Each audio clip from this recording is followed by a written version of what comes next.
Travolta è ucciso dall'albero, aperta un'inchiesta per omicidio colposo sulla tragedia di Pietro Monici, il 38enne morto ieri sera. Sotto la lente le mail di segnalazioni al comune e al genio civile responsabile della manutenzione. L'associazione pescatori del Sile fuga i dubbi, legittimo per i due giovani posizionarsi in quel punto, attività sospese per lutto e sul luogo dell'incidente un mazzo di fiori con la dedica a Pietro e il suo cuore grande. Il commosso ricordo del comandante dei Vigili del Fuoco di Treviso, dove il 38enne aveva prestato servizio come volontario, tra un anno sarebbe entrato a tutti gli effetti nel corpo dei pompieri. Tragico incidente lungo la statale del Santo a Loreggio, tremendo impatto fra due mezzi pesanti e un'auto, muore un 50enne, gravissimo una donna, traffico in tilt. Tensioni in aula all'apertura del processo per l'accoltellamento del ventenne Lorenzo Cristea a Castelfranco, all'ingresso di Badra Rouagi, urla e insulti dei parenti della vittima. Comprano online marijuana usando criptovalute, a scoprire 2 minorenni la Guardia di Finanza di Treviso che intercetta il pacco proveniente dalla Repubblica Ceca. Alla festa della polizia il bilancio di un anno di attività tra aumento esponenziale di ammonimenti per bulli e controlli in zona rossa, premiati uomini e donne in divisa ma anche un autista mom e una scolaresca. Il caso Mogliano, la cacciata di Leonardo Muraro dalla giunta di Davide Bortolato e il commissario di Fratelli d'Italia Loperfido conferma l'esclusione nonostante l'ultimatum di Coin sul reintegro dell'ex vice sindaco. Domani alle 10 a Paesi Funerari dello storico esponente della DC trevigiana spentosi mercoledì a 95 anni, ricordo del vescovo, uomo delle istituzioni, attento al bene della comunità.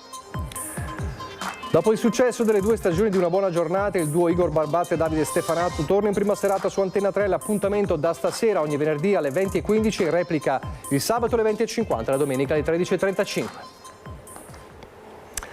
Telespettatori di Antenna 3, buonasera e ben ritrovati. In primo piano ovviamente c'è la tragedia di via Botteniga, omicidio colposo a carico di ignoti, l'ipotesi di reato formulata dalla Procura di Treviso per la morte di Pietro Monici, il 38enne travolto e ucciso dall'albero che si è spezzato mentre stava pescando con un amico. L'abbiamo raccontato in diretta ieri sera nel corso del nostro telegiornale e c'è il nodo cruciale delle segnalazioni.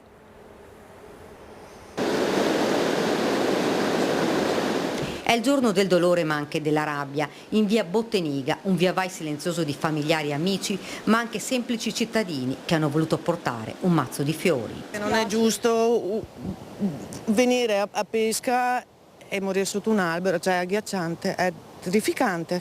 Il pioppo spezzato è lì a testimoniare una tragedia difficile da accettare. Pietro Monici, 38 anni, originario di Milano ma residente a Treviso, abitava con la nonna nel cuore della città.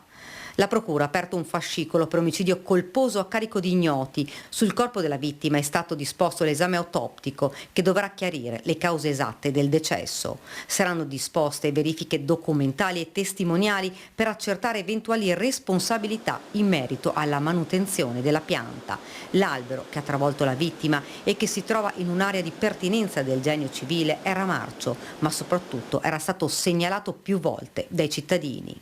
Era già stato segnalato da tempo l'albero, perché appunto non sicuro, ma da anni è stato segnalato quest'albero qui. Bisognava aspettare il morto per intervenire e fare qualcosa. È un albero attenzionato e segnalato più volte e nessuno ha fatto nulla. Segnalato più e più volte direttamente al sindaco, direttamente ai responsabili del verde pubblico, a Contarina, Verde Contarina, di averlo fatto in tutti i modi possibili, corredando le segnalazioni con immagini.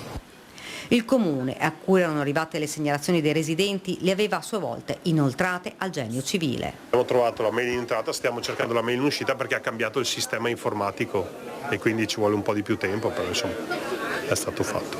Siamo a disposizione della procura, dice il sindaco. Tutto ciò che ci verrà chiesto siamo a disposizione per fornirlo, con la consapevolezza che noi cerchiamo sempre di fare il massimo da un punto di vista della manutenzione e della messa in sicurezza del territorio. Il caso di ieri è davvero particolare perché è una posizione particolare, un punto molto stretto su un luogo nemmeno tanto frequentato. Verrà ascoltato anche l'amico della vittima che stava pescando con lui e che ha assistito al crollo della pianta, chiamando disperatamente i soccorsi.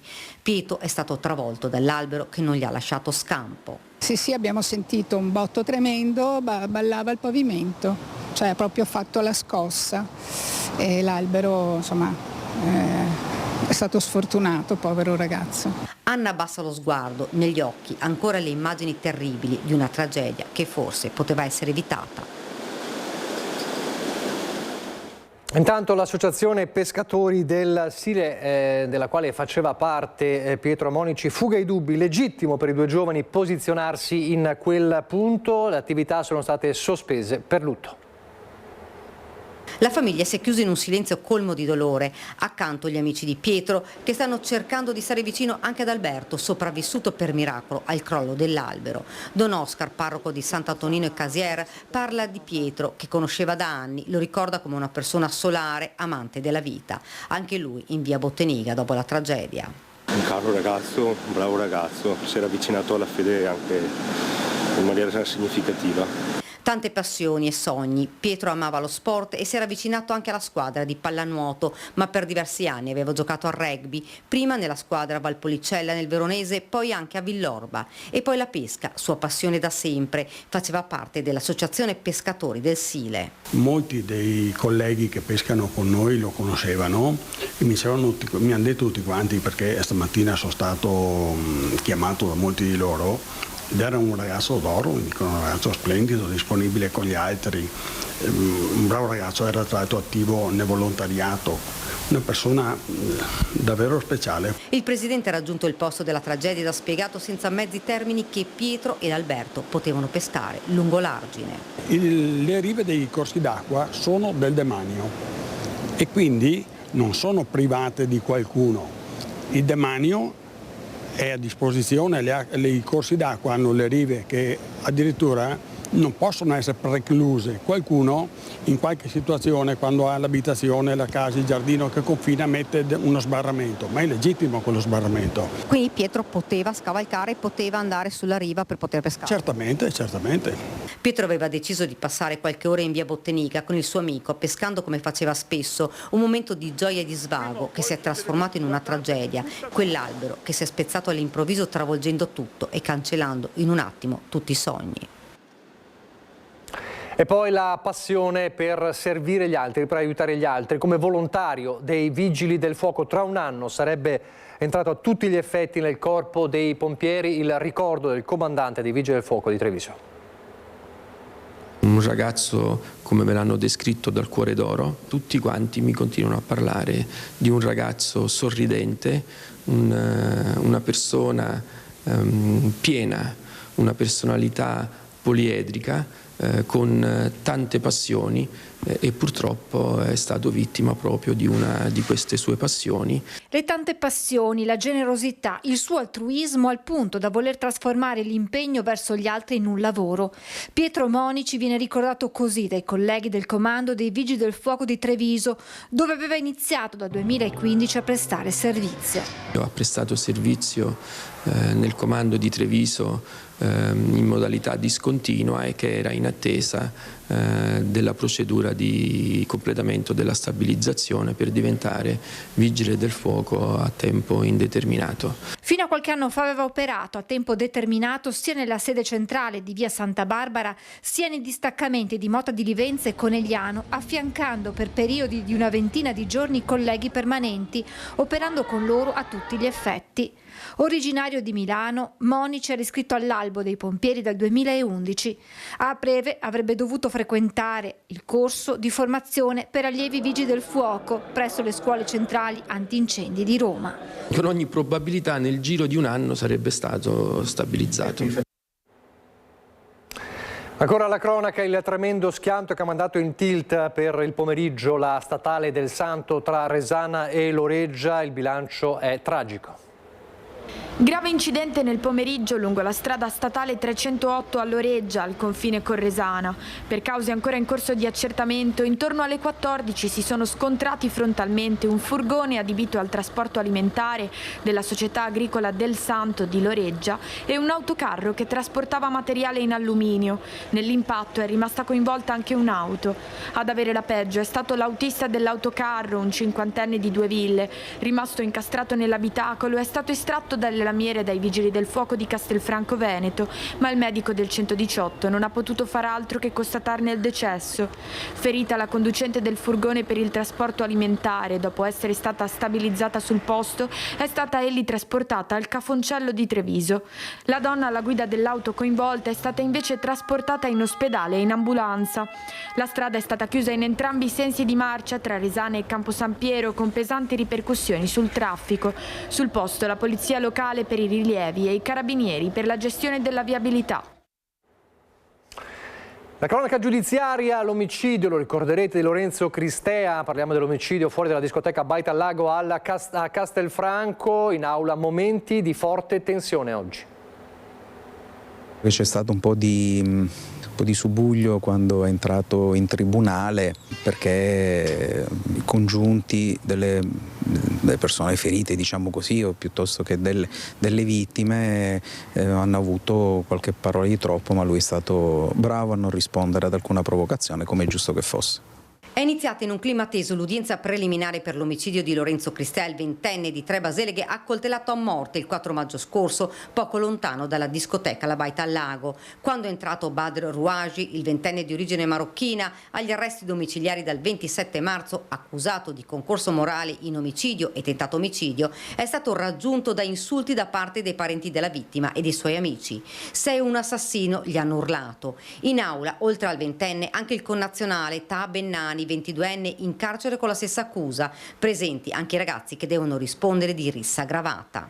Oggi c'è stata la costituzione di parte civile di alcuni degli imputati nei confronti di altri imputati, e cioè coloro che sono stati vittime di tentato omicidio e 2 di lesioni. Sono state presentate 3 istanze di patteggiamento per, diciamo, il gruppo di ragazzi italiani a cui era imputato il reato di rissa, mentre i 2 imputati di omicidio e tentato omicidio e altri 2 appartenenti, diciamo così, al gruppo degli italiani non hanno formulato richieste di riti alternativi. Dunque, 3 dei 5 ragazzi accusati di rissa aggravata hanno chiesto di essere ammessi al patteggiamento con l'applicazione di una pena pari a 9 mesi di reclusione. Gli altri 2 invece hanno deciso di andare a giudizio. I legali dei familiari di Lorenzo Cristea hanno tentato di inasprire il capo di imputazione a carico di Bennani e Rouaji. È stato chiesto dai difensori di parte civile al pubblico ministero la modifica del capo di imputazione per contestare 2 aggravanti. Quali aggravanti? L'aggravante della premeditazione e l'aggravante dei futili motivi.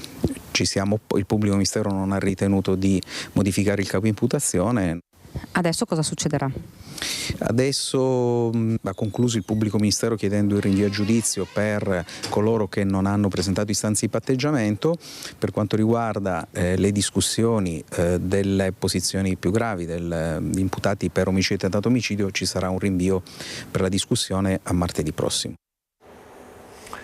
Comprano online 150 grammi di marijuana usando le criptovalute. A scoprire 2 minorenni la Guardia di Finanza di Treviso. Droga ordinata online, minorenni e criptovalute, una combo micidiale che ha messo nei guai 2 minorenni del trevigiano che l'avevano ordinata anche sotto falso nome, ma la Guardia di Finanza di Treviso li ha scoperti ugualmente, tracciando il pacco che proveniva dalla Repubblica Ceca e destinato ad un punto di ritiro all'interno di un centro commerciale. Dopo qualche ora di appostamento i militari hanno individuato un ragazzo minorenne che si è avvicinato al locker e lo ha aperto attraverso l'utilizzo del suo cellulare. Delle successive attività di polizia giudiziaria hanno permesso di individuare un secondo destinatario del stupefacente, anch'esso minorenne. Le successive attività di perquisizione domiciliare svolte nei confronti dei 2 soggetti hanno permesso di rinvenire 3 bilancini di precisione, 5 grinder, che sono degli strumenti utilizzati per frantumare lo stupefacente, e oltre che numerose bustine di cellophane che servivano appunto per confezionare le dosi. E per non farsi tracciare, i ragazzini avevano usato un pagamento in criptovalute scoperto analizzando i cellulari dei minorenni. Questo per rendere più difficilmente individuabile il fornitore, nei confronti del quale ovviamente sono in corso degli approfondimenti per ricostruire l'intera filiera dello stupefacente. Un tempo si diceva che le criptovalute fossero il mezzo principale per traffici illeciti, in primis il riciclo di denaro. Per sé la criptovaluta criptovaluta non è né negativa né positiva. Certo, su determinati circuiti permette ancora una sorta di anonimato, o comunque rende più difficile l'individuazione del reale destinatario della valuta, e quindi viene utilizzata con l'idea di rendere più difficoltoso l'attività poi di ricostruzione della filiera da parte degli inquirenti. I giovani e giovanissimi, ma non solo, sono da tempo un focus di attenzione da parte della polizia. Questi e altri dati alla festa della polizia questa mattina. 174esima festa della Polizia di Stato, a Treviso festeggiata in Piazza delle Istituzioni, che ha ospitato per tutta la giornata il villaggio della legalità. Un anniversario che diventa occasione per ripercorrere il lavoro delle donne e degli uomini in divisa tra contrasto dei reati, ma soprattutto prevenzione. È questo il termine che torna più volte nel discorso del questore Alessandra Simone, in particolare in riferimento al disagio giovanile che spesso sfocia in forma di violenza. Richiama l'omicidio di Francesco Favaretto in via Castelmenardo, definito lo spartiacque nell'azione della polizia a Treviso. Da quel momento abbiamo rimodulato i nostri servizi di ordine e sicurezza pubblica con modalità più incisive e stringenti, volte a dare un segnale ai giovani. Nel contesto regionale, dove l'indice di delittuosità registra una contrazione rispetto ai picchi del 2024, la provincia di Treviso registra un leggero calo dei reati rispetto all'anno precedente, compresi quelli commessi da soggetti minorenni. A contrasto dell'intemperanza giovanile, raddoppiati i servizi interforze, quantuplicati i soggetti controllati, con l'aumento esponenziale dei provvedimenti di ammonimento. Nella logica di contrasto e prevenzione della cosiddetta microcriminalità di strada, che vede soprattutto i più giovani protagonisti, si inserisce il provvedimento della zona rossa. Sino ad oggi nelle zone oggetto di tutela rafforzata sono state controllate più di 10.000 persone, di cui più di 4.000 stranieri. Particolare attenzione poi alla prevenzione dei maltrattamenti in famiglia con la misura degli ammonimenti del questore. Voglio sottolineare che l'efficace attività di prevenzione svolta in quest'anno ha comportato una diminuzione in questa provincia dei reati di maltrattamenti in famiglia e di atti persecutori. Il messaggio lanciato da Treviso è quello di una sicurezza partecipata in una collaborazione tra forze dell'ordine e cittadini. Ogni cittadino deve sentirsi parte di un'unica grande squadra, con l'obiettivo finale di contribuire al benessere sociale. Non solo dati, ma anche encomi e premiazioni questa mattina. Guardiamo. Premiazione di Costea George, autista della MOM, che la sera dello scorso 21 dicembre, in servizio alla guida del bus, incaricato di accompagnare i tifosi del Mestre Calcio alla stazione ferroviaria al termine dell'incontro sportivo con il Treviso Calcio, nonostante la vile aggressione subita per mano di alcuni tifosi del Mestre Calcio, perpetrata con l'obiettivo di costringerlo a fermare il mezzo, continuava la sua corsa fino alla stazione ferroviaria, contribuendo a far sì che le due tifoserie non venissero a contatto. Giorgio Costea è stato uno dei premiati alla cerimonia per la 174esima festa della polizia. In un crescendo di emozioni è stata poi la volta dei piccoli alunni delle classi terza A e terza B della scuola Marco Polo di Villorba. Dal messaggio di ringraziamenti lasciato da due agenti in servizio durante le elezioni regionali e ospitati nelle loro aule, i disegni di saluto dei piccoli alunni poi consegnati in questura, un gesto premiato durante la cerimonia. Un premio importante perché attesta intanto il lavoro della scuola, il lavoro sul campo, il lavoro di educazione civica, che è quella fondamentale per le nuove generazioni. I bambini hanno poi intonato insieme al tenore Francesco Grollo l'inno d'Italia.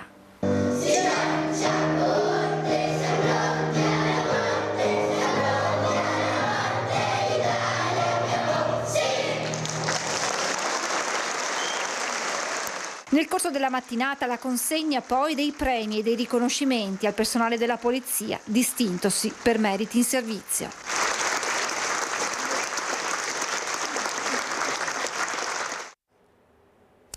La sicurezza si fa anche riappropriandosi del proprio quartiere. Parliamo delle passeggiate per la sicurezza, per appropriarsi del quartiere, come quella ieri sera andata in scena nel quartiere di Sant'Antonino a Treviso.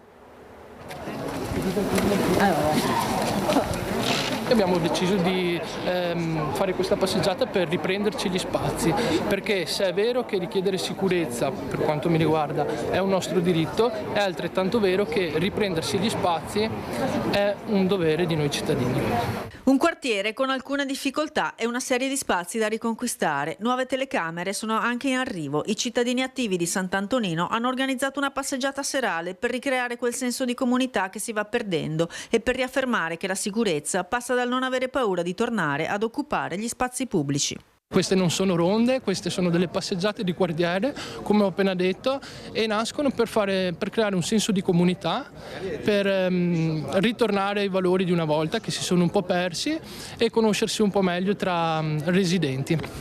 Penso che sia una buona cosa che la gente impari a rincontrarsi, ma io anche penso che sarebbe buono che la gente imparasse in prima persona a non avere paura.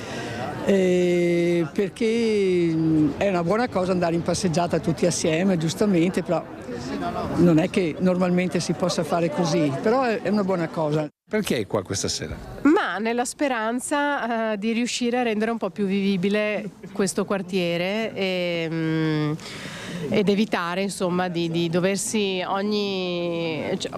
praticamente sempre trincerare in casa per paura di non poter, della violenza sostanzialmente che un po' ci circonda, soprattutto verso sera. Lei si sente sicura qui? Abbastanza, sicura no. L'unione fa la forza? L'unione fa la forza, sì. Grazie. E diventa anche un deterrente se ci vedono. Vi sentite un po' dimenticati? Beh, attualmente no, c'è stata una ripresa da parte anche del nostro sindaco che ci ha appoggiato e soprattutto in quest'ultimo periodo abbiamo visto forze dell'ordine, polizia municipale e appunto lo stesso sindaco molto partecipe e solidale nei nostri confronti. Prima di andare in pubblicità una notizia di servizio importante perché ce lo chiede la famiglia. Siamo a Venegazzu di Volpago del Montello, vi faccio vedere questa fotografia, grazie a Alessandro Granziera in regia. Da ieri mattina è scomparso Paolo Cosma, 65 anni, è uscito di casa attorno alle 8:30 e non è più rientrato, è partito da via Sant'Eurosia a Venegazzu di Volpago. Non ha la macchina e se si sposta lo fa solo a piedi, non ha amici o luoghi dove potrebbe essersi fermato. Potrebbe trovarsi in difficoltà o in stato confusionale, era vestito con jeans scuri, felpa grigia e gilet grigio scuro. Da questa mattina sono attive le ricerche con unità cinofile, sommozzatori e vigili del fuoco. La famiglia chiede l'aiuto anche vostro, di voi telespettatori, se qualcuno l'avesse visto o avesse qualsiasi informazione pregano di segnalarlo immediatamente chiamando a 3 numeri 349 193 8449 oppure 351 194 42597 o 346 149 6830 oppure direttamente rivolgendosi come sempre ai carabinieri. Dunque Paolo Cosma, 65 anni, è scomparso ieri, chi può aiutare questa famiglia lo faccia. Adesso la pubblicità. Rieccoci in studio in diretta, il telegiornale di Treviso. La politica continua a tener banco il caso Mogliano, lo sapete, la cacciata, il siluramento dalla giunta di Mogliano del vice sindaco Leonardo Muraro della Lega da parte del sindaco Davide Bortolato di Fratelli d'Italia. Ieri le dure parole di Dimitri Coini, segretario provinciale del Carroccio, che una sorta di ultimatum chiedeva il ripristino immediato della situazione. Oggi arrivano invece le parole del commissario provinciale di Fratelli d'Italia Emanuele Loperfido e i meloniani restano fermi sul punto. Sentite le sue parole. La querel di Mogliano Veneto è una querel unicamente personale. Nella collaborazione quotidiana che c'è all'interno del lavoro di una giunta comunale è fondamentale il rapporto di fiducia tra il sindaco e i suoi collaboratori, a maggior ragione con il vice sindaco. Le insinuazioni anche di queste ore da parte dell'ex vice sindaco fanno capire come ormai il rapporto di fiducia si sia incrinato ed è bene quindi che il sindaco possa andare avanti per lavorare al meglio nell'interesse della comunità, risolvendo questioni ereditate anche da gestioni che vanno avanti da decenni. Con la Lega il rapporto è di collaborazione, l'abbiamo dimostrato anche a livello provinciale con la conferenza dei sindaci della Marca, dove i patti si rispettano quindi anche con la Lega per quanto riguarda il caso di Mogliano Veneto, insieme al segretario provinciale Dimitri Coin troveremo il modo di continuare a collaborare all'interno di una coalizione di centrodestra. Insomma, lo perfido è diplomatico, ma la tensione resta e vedremo se sarà ricucito questo strappo che ieri, lo ricordiamo, Coin ha definito un grave errore politico. A proposito di politica, ma della politica vecchio stampo, domani alle 10 nella chiesa di Postioma di Paese i funerali di Angelo Pavan, lo storico esponente della democrazia cristiana trevigiana, spentosi mercoledì all'età di 95 anni, senatore, lo ricordiamo, per 4 legislature, 3 volte sottosegretario, nell'85 aveva rivestito anche la carica di sindaco di Paese e fino al 2009 di presidente dell'Associazione Comuni della Marca Trevigiana. Continuano in queste ore i messaggi di cordoglio, oggi quello del vescovo di Treviso che ha ricordato così Pavan, del senatore ricordo la cordialità e la vivacità intellettuale, è stato punto di riferimento di una politica attenta al territorio ma soprattutto al bene delle persone, lascia a tutti noi un'eredità ideale che non possiamo dilapidare o disperdere. Domani l'ultimo saluto nella chiesa di Postioma di Paese. Adesso invece a Pieve del Grappa con l'inaugurazione di un nuovo centro sportivo all'avanguardia e c'era anche il ministro dello sport Abodi. Con tutto l'entusiasmo dei giovanissimi delle scuole è stato inaugurato il nuovo polo sportivo di Pieve del Grappa, totalmente rinnovato e normato secondo i parametri ICONI con importanti contributi statali e regionali. Nuova pista di atletica, nuova tribuna, nuovo campo da calcio, nuovo punto osservativo per motocross e nuovissima illuminazione. Un punto di riferimento fondamentale per i giovani non solo del comune ma dell'intera pedemontana trevigiana. Siamo riusciti appunto a realizzare questo intervento di quasi 3 milioni di euro, avendo la possibilità, grazie al credito sportivo di cui allora il ministro Abodi era presidente, di avere questo mutuo a tasso zero e poi un contributo che ci ha consentito di mettere anche tutte l'illuminazione per giocare in notturna. Presente il ministro Abodi che ha ribadito la sua convinzione nell'importanza dello sport, condividendo, circondato dall'euforia dei ragazzini presenti, assieme a sindaci, assessori regionali e persino una medaglia d'oro olimpica come Gabriella Dorio, il giro lungo la nuovissima pista azzurra.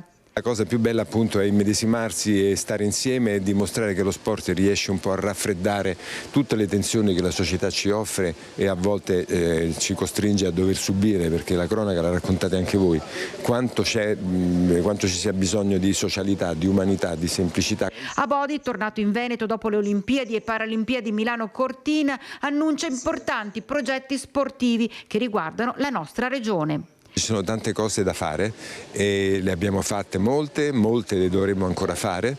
Penso per esempio al velodromo di Spresiano che è a pochi chilometri da qui, che sarà un elemento centrale del mondiale del ciclismo del 2031, ma penso allo stadio di Verona, penso ai palazzi del ghiaccio sui quali dovremo intervenire, penso al frutto del bando sport e periferie e sport e missione comune. Credo che davvero un lavoro di squadra permetta di far vedere cosa la comunità assieme alle società sportive e anche i volontari e i tanti volontari che lavorano in questo possono davvero ricreare quello spirito di comunità.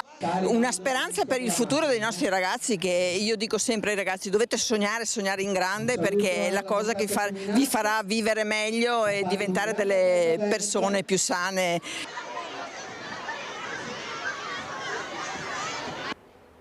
Che tempo farà nel fine settimana ce lo dice come sempre il generale Iannicelli, sentiamolo. Su di noi insiste un'alta pressione debole, però sufficiente affinché i sistemi perturbati rimangano lontano, al di là delle Alpi. Qualcosa si infiltra e quindi gli effetti è un po' di velatura, ma nulla più. Quindi si prevede ancora un fine settimana all'insegna del cielo poco nuvoloso su tutto il Trevigiano o sereno. Ecco, le prime ore, come dicevamo, un po' una velatura del cielo che poi tende a attenuarsi, così pure domenica.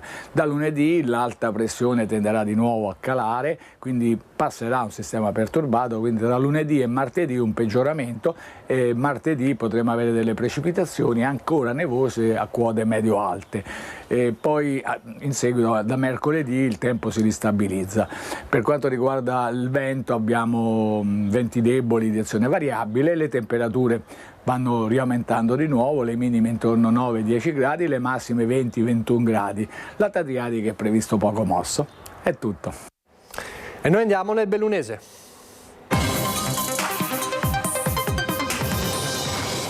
Per ripartire dalla festa della polizia che vede anche una novità, vediamo quale.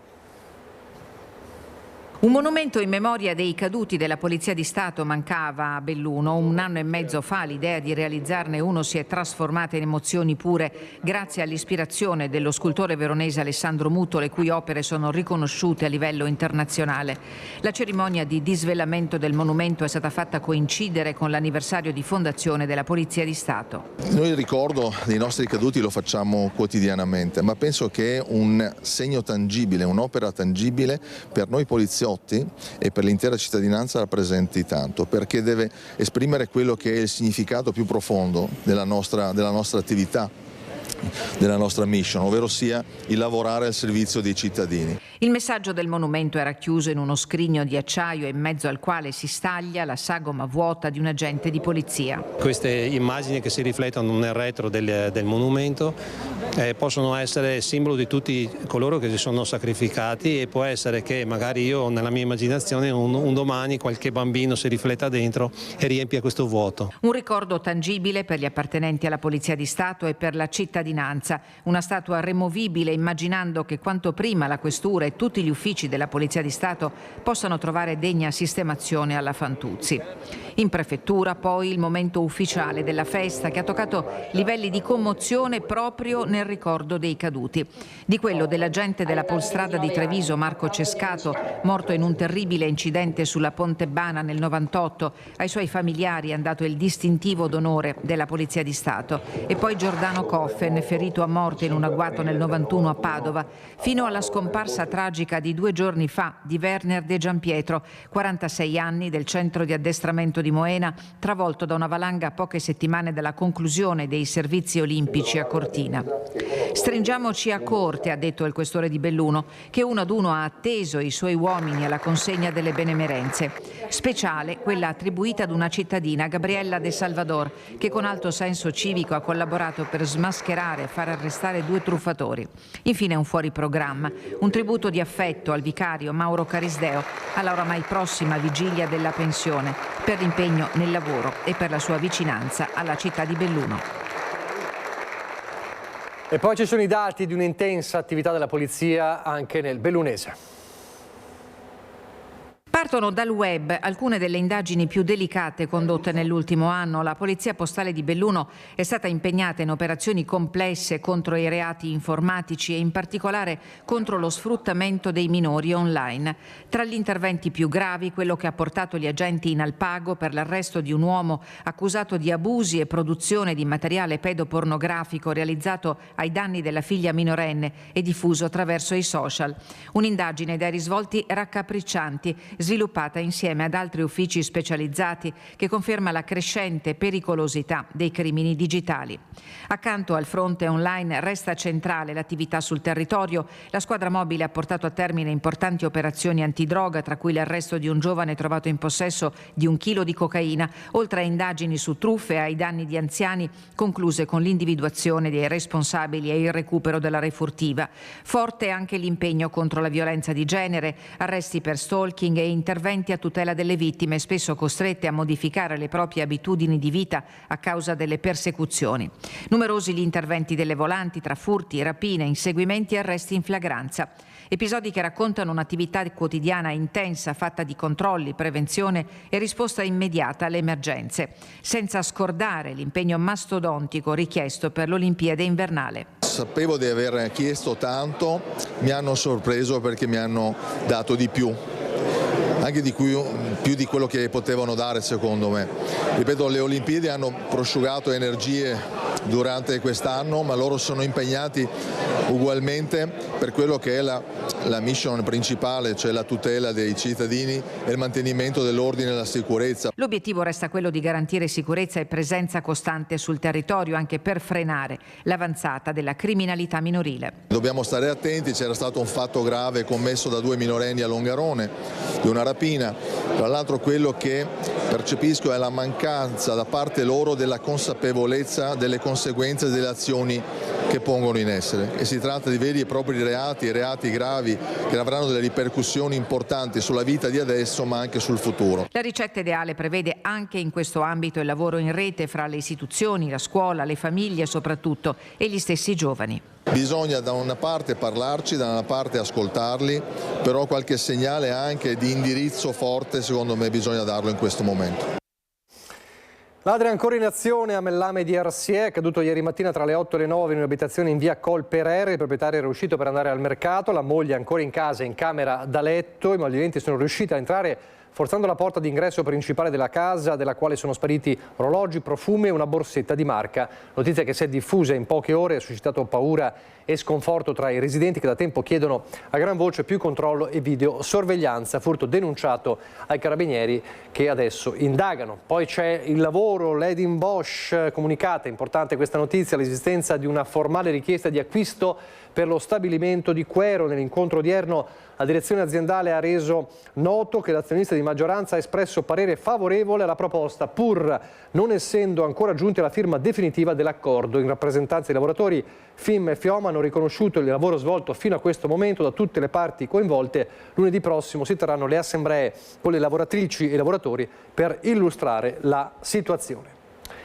Adesso parliamo del sito di stoccaggio Ponte Ronco. Il consigliere provinciale delegato Bortoluzzi avverte: le rassicurazioni di Trento non bastano, il Vanoi è una vena vitale per Belluno e per tutto il Veneto, saremo sentinelle attive. Infinita la discussione sul Vanoi, specialmente in tema di sicurezza ambientale che non può fermarsi ai confini amministrativi. E questo è il messaggio del consigliere delegato al demanio idrico della provincia di Belluno, Massimo Bortoluzzi, a seguito del riscontro ricevuto dalla provincia autonoma di Trento in merito alla criticità del sito di stoccaggio Ponte Ronco a Canal San Bovo. La provincia di Trento ha confermato che la discarica opera in conformità alle norme, protetta da una barriera e progettata per resistere a pieni con tempi di ritorno di 200 anni sulla base di studi del 2012. Da allora però si sono vissute siccità estreme e piene improvvise che hanno riscritto i parametri della sicurezza idraulica. Modelli statistici di 14 anni fa non vengono più ritenuti sufficienti per un alveo delicato come quello del Vanoi. C'è infatti preoccupazione per quella che potrebbe essere la portata di un eventuale incidente ambientale, visto che il torrente Vanoi è un'arteria vitale che si immette nel Cismon e poi nel Brenta. Un inquinamento a Ponte Ronco si trasformerebbe in poche ore in un disastro ecologico che colpirebbe non solo il bellunese, ma l'intero sistema produttivo e agricolo della pianura veneta. Proprio per questo la provincia di Belluno ha deciso di farsi sentire, ponendosi come baluardo a difesa di un patrimonio idrico che appartiene a tutti i veneti. Allora siamo in chiusura, c'è un appuntamento con la programmazione da questa sera ed è un appuntamento importante perché noi vi raccontiamo ogni giorno tanti casi di cronaca, poi insomma il mondo, la situazione internazionale spesso ci fa preoccupare. Allora quanto è importante trovare un momento per ridere, sorridere, per divertirsi, per gustare l'ironia. Allora passiamo dalla sitcom alla sketchcom, perché dopo il successo delle 2 stagioni della fiction Una buona giornata, il duo Igor Barbazza e Davide Stefanato torna in prima serata su Antenna 3 per regalarvi sketch tra divertimento e ironia con Igor e Davide Show. L'appuntamento è da stasera, fra pochissimo, ogni venerdì alle 20:15 e poi in replica al sabato alle 20:50 e la domenica alle 13:35. Allora fra pochi minuti gustatevi sorrisi e ironia con gli sketch di Igor e Davide Show. Vi lascio al meteo, grazie per averci seguito, arrivederci.